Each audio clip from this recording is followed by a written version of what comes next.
Assalamualaikum warahmatullahi wabarakatuh. Alhamdulillahirabbil alamin wa bihi nasta'in ala umurid dunya waddin wassalatu wassalamu ala asyrafil anbiya'i wal mursalin wa ala alihi wa sahbihi ajmain amma ba'du. Allahumma sholli ala sayyidina Muhammad wa ala ali sayyidina Muhammad. Rabbi syrah li sadri wa yassir li amri wahlul 'uqdatam min lisani yafqahu qawli. Di sini saya akan menyampaikan materi SMP kelas 8 tentang iman kepada kitab-kitab Allah.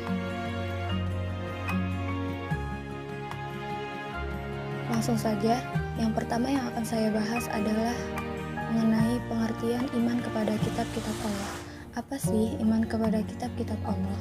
Iman kepada kitab-kitab Allah adalah mempercayai dan meyakini dengan sepenuh hati bahwa Allah telah menurunkan kitab-kitabnya kepada para rasul atau para nabi untuk dijadikan pedoman hidup untuk seluruh umat manusia.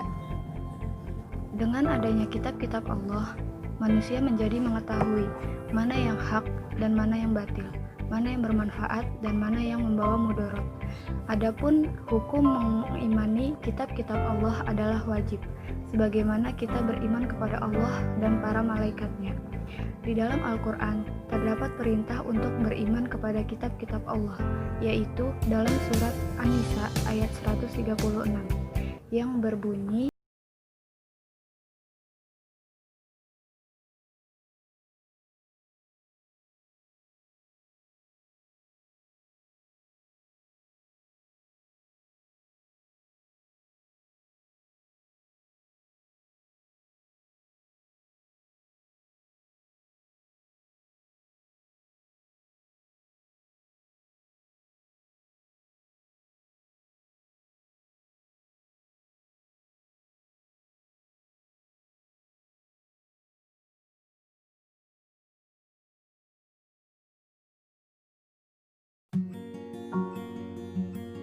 yang artinya, wahai orang-orang yang beriman, tetaplah beriman kepada Allah dan Rasul-Nya Muhammad dan kepada kitab Al-Quran yang diturunkan kepada Rasul-Nya serta kitab yang diturunkan sebelumnya. Barang siapa ingkar kepada Allah, malaikat-malaikatnya, kitab-kitabnya, Rasul-Rasulnya, dan hari kemudian, maka sungguh orang itu telah tersesat sangat jauh.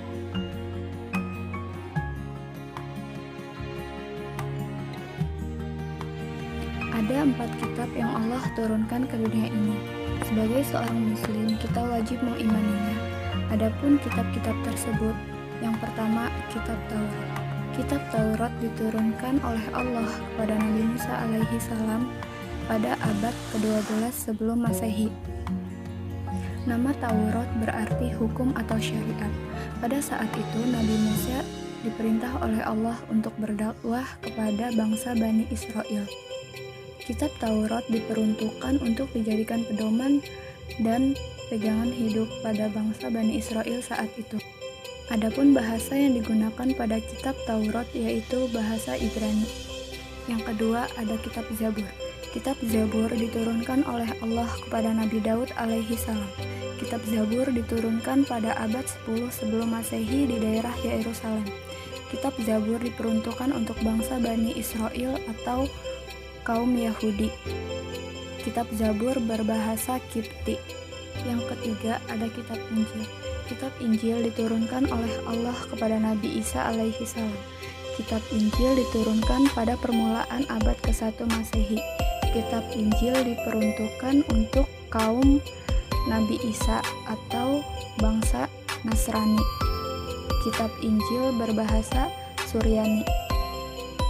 Kitab Injil diturunkan di daerah Yerusalem.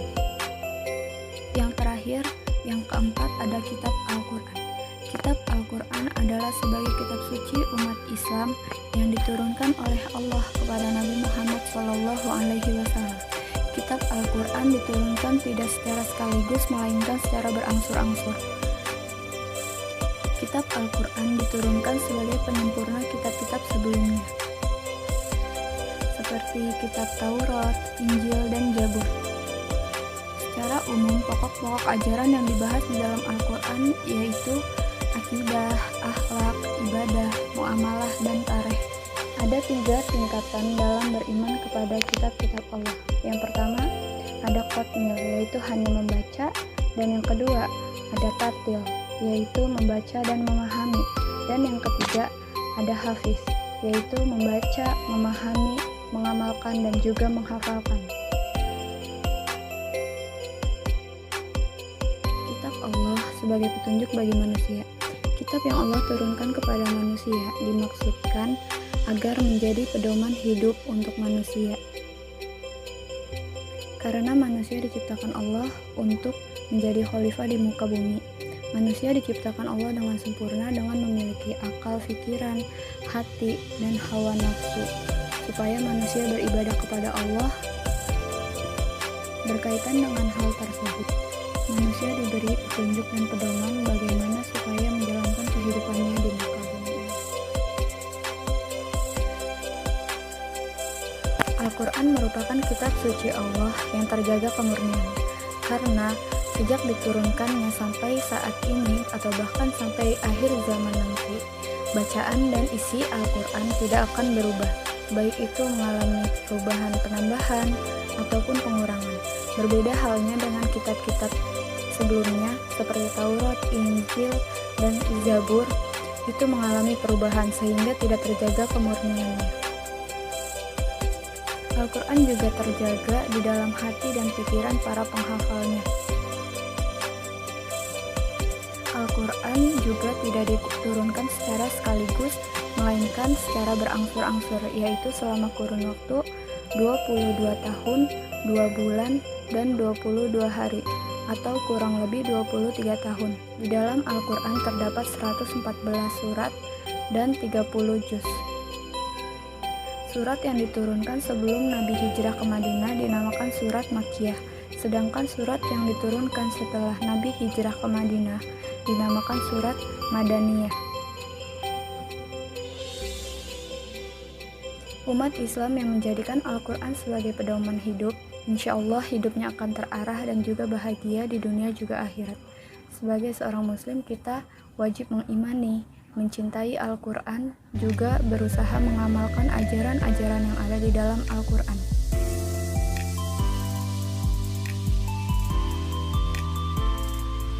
Selain kitab, Allah juga menurunkan suhuf.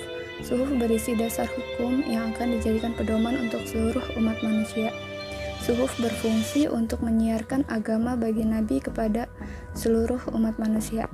Adapun nabi-nabi atau rasul yang menerima suhuf, yang pertama ada Nabi Syis. Nabi Syis menerima 50 suhuf. Yang kedua ada Nabi Idris.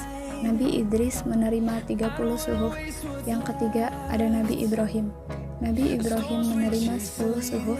Dan yang terakhir, yang keempat, ada Nabi Musa. Nabi Musa menerima 10 suhuf sebelum beliau menerima kitab Taurat. Adapun perbedaan kitab dengan suhuf, yang pertama, kitab itu dibukukan sedangkan suhuf hanya berupa lembaran atau tidak dibukukan. Yang kedua, kitab isinya lebih lengkap daripada suhuf. Dan yang ketiga, biasanya kitab berlaku lebih lama daripada suhuf.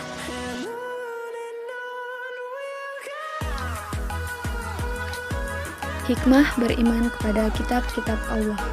Dengan mengimani kitab-kitab Allah, yang pertama, kita akan menambah keimanannya kepada Allah yang telah mengutus Rasul untuk menyampaikan risalahnya, sehingga kehidupan manusia menjadi lebih terarah, karena sudah mengetahui sumber-sumber hukum yang ada pada kitab tersebut.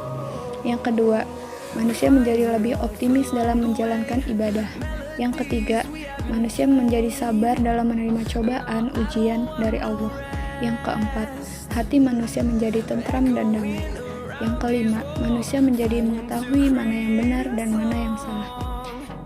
Yang selanjutnya, manusia menjadi memiliki toleransi yang tinggi terhadap pemeluk agama lain. Sekian pembahasan tentang iman kepada kitab-kitab Allah yang dapat saya sampaikan. Kurang dan lebihnya mohon maaf, karena sesungguhnya kesalahan datangnya dari diri saya sendiri, sedangkan kebenaran datangnya dari Allah Subhanahu wa Ta'ala. Wallahul muwaffiq ila aqwamit thoriq. Assalamualaikum warahmatullahi wabarakatuh. 기다렸어요 아주 오래 벌써 이만큼이나 된 시간 기억하나요 우리의 작은 시계 태엽 감고 있죠 둘의 시간 멈추지 않게 다시는 헤매이지 않게 해